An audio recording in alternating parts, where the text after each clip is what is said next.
आईसाठी एक छोटीशी कविता ऐकू आज माझ्या शब्दात, लास्ट पर्यंत बघा बर का.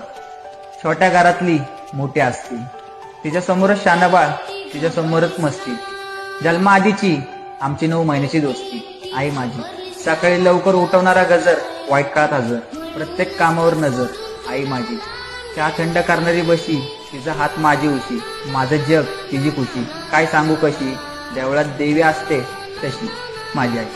मी त्रास दिला तिने माफ केलं, मी पसारा केला तिने साफ केलं. तिच्या ओल्या रुमालाने माझा ताप गेला, पण तिने मात्र तापात सुद्धा स्वयंपाक केला. घट्ट मारलेली मिठी, गायब व्हायची भीती, कौतुक सांगू किती. आई माझी तिच्या बांगड्यांचा आवाज आला किती आली, हे कसं कळावं, मागेल ते तिच्याकडून कसं मिळावं. तिचं सगळं आयुष्य तिने माझ्या मागे पळावं. जिंकून आलो तरी हारून आलो तरी तिने तितक्याच प्रेमाने पळावं. तुझ्या पोटी जन्म घेतला खरंच